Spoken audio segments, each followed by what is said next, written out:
coach. Coach Herm Edwards joins us right now on the hotline. Tone, go ahead. Oh, we're so excited to have you on, and let's get to it right off the bat because we want to know what the responsible way to handle the Browns quarterback situation is with Joe Flacco having one good game, one very bad game, and having the Green Bay Packers and Micah Parsons coming to town on Sunday.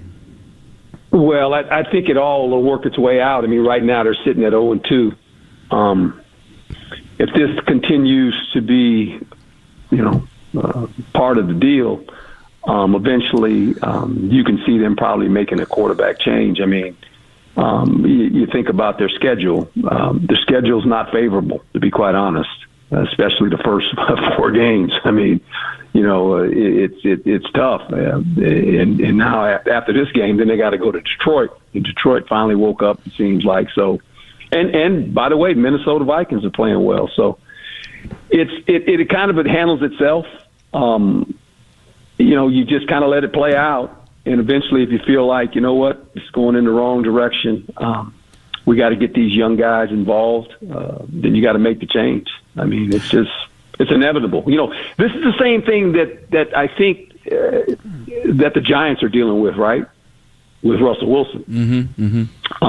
They sit in the same kind of predicament, and as you let it play out after about a month of football, what is your record? And you can say, well, it's not the quarterback, but again, everyone looks at the quarterback, right? Quarterback and head coach, they're the only ones that have records behind their names. No one else does. It's the quarterback and the head coach. And if you're 0-4, you're going, oh, maybe we got to do something. It's hard, but just got to let it play out. How does a rookie quarterback coach prove that he's ready to conduct your offense? Well, he's not, and you know that. And the first thing you do is you walk in the defensive room when you make a quarterback change, and you tell him, hey, look, he's going to throw the ball to the bad guys. He's just going to do it because that's what they do. And when they do, we got to hold them to field goals, guys. And the defense gets it when you play with a young guy. It's going to take him a little while to get comfortable playing quarterback. And we see it all through the league. You see young guys play, and you go, oh, boy. And they have quarters of where they look really good, and then they have boo-boos. They make mistakes. But you got to live through it. And that's just part of it. It's inevitable. The key is, who's the next guy, right? Who is that guy? And I think we all know. And so from there, it's like, okay, when we make, and here's the dude you got to understand: when you make the change, you can't go back to the veteran unless the young guy gets hurt. You can't go back to the veteran. You're done.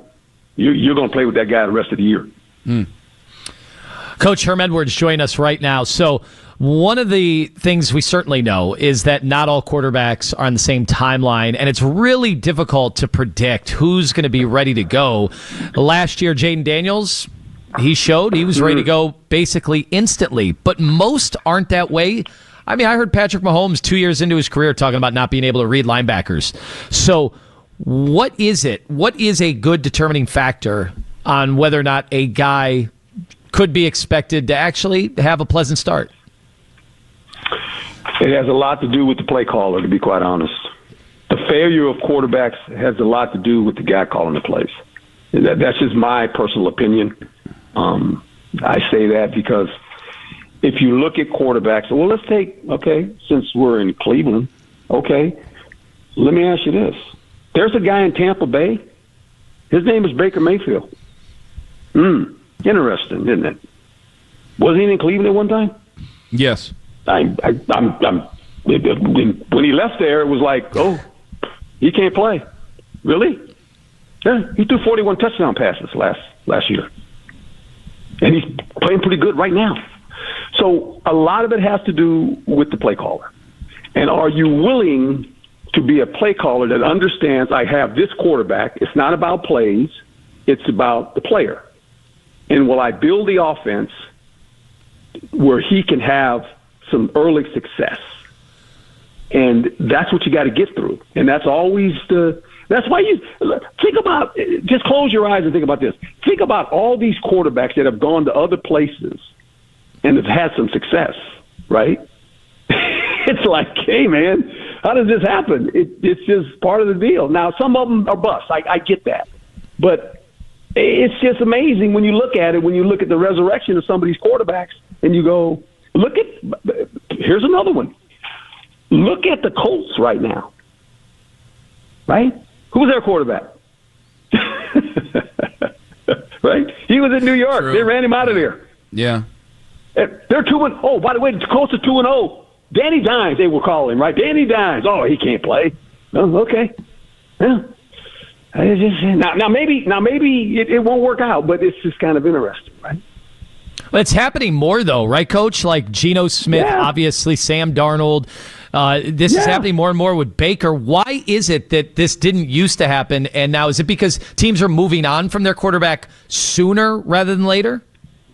Yeah, because there's so much pressure, right? When you don't win and you get to that point to where you go, I got to make a change, because, like I say, the head coach and the quarterback, they're the ones, their whole careers, they have a record behind their name. No one else does. It's just the head coach and the quarterback. And when the quarterback's not winning, you go, well, okay, is it the head coach's fault or is it the quarterback's fault? Who is it? They're both tied together.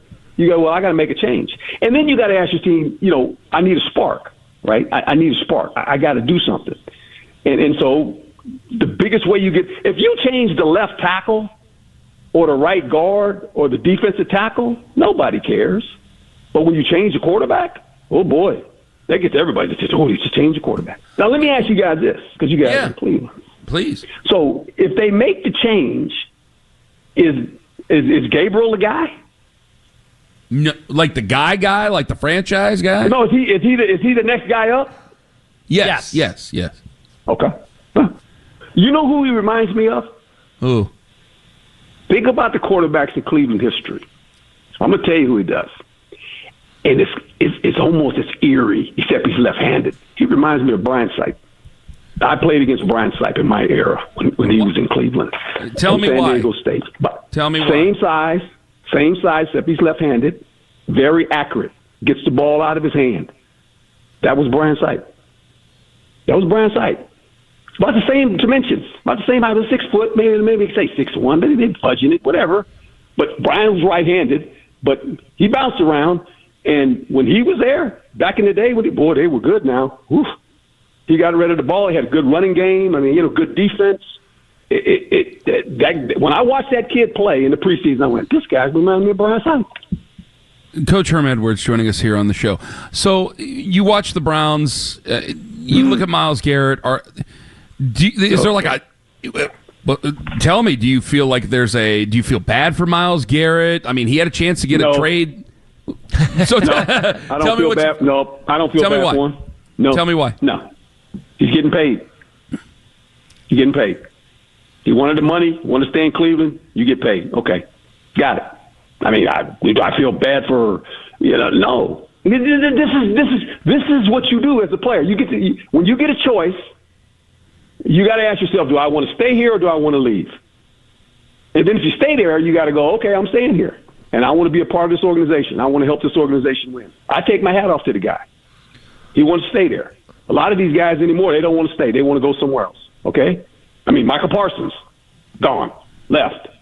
Jerry didn't want to pay him, right? Okay, you can leave. You go to Green Bay. Michael Parsons laughing, right? He's in Green Bay. Green Bay, last time I checked, is pretty good. Yeah. They might be they're a Super Bowl contender. So I just think Myles Garrett, I mean, he's a fabulous player. There is no doubt about that. But we've seen this, guys. We've seen this in great players in our league. They're at a place and they spend their whole career there, and they never get the fruits of their labor. Some of them get into 1 or 2 playoff games, and that's it. And you go, man, whole career never gotten 2 playoff games. I mean, most teams aren't going to the Super Bowl, by the way. We know that. We call that Super. I'm going to the Super Bowl. Really, man? You going to the Super Bowl? You know how hard it is to go to the Super Bowl? They all think they're going. They're not going. Come on. What we don't want from Myles is any kind of buyer's remorse where just early into a season he sees the quarterback carousel is on and the team is losing a lot of games and the defense just can't be out there on every possession and act like it's the Super Bowl. Like eventually that dam breaks. He even spoke to that. So as a head coach, how do you monitor especially if you're an offensive head coach, how do you monitor guys on the defense who feel like the offense isn't holding up their end of the bargain? Well, I mean, first of all, you have a leadership group on your team that you select as a head coach. There's about 5 or 6 guys on both sides of the football. They're your leaders. Myles Garrett has to be one of those guys. But see, Myles Garrett is a pros pro. He's a pros pro. Okay, he's a pros pro. And you look at him and you go, okay, when he goes out there, he understands this. My name's on the back of this jersey. No one else's name. This name belongs to me. I play for the Cleveland Browns. And I'm going to make sure when I play and they turn the film on and go, ooh, boy, that guy's really good, man. There's a certain level that he's going to play at. And is he frustrated at times? Yeah. But that's what makes him who he is. That's what makes him a great player. We've seen this, guys. We've seen this in NFL history. There have been a lot of great players never get to the playoffs, no less to a Super Bowl. And you say, man, how this dude's like, he's that kind of guy, right? You feel bad for him. And you go, oh, I feel bad for the guy. But he's like, hey, man, that's the league. The NFL's hard. Coach, we can't thank you enough for the time. You've been wonderful with us. We sincerely appreciate it and hope to talk to you again soon, Coach. Thank you. My pleasure. Hang in there, guys. It'll get better. It'll get better. Just hang on in there. It's hard right now. So says you. It gets better. Coach, thank you very much. Take care. My pleasure. Thank you.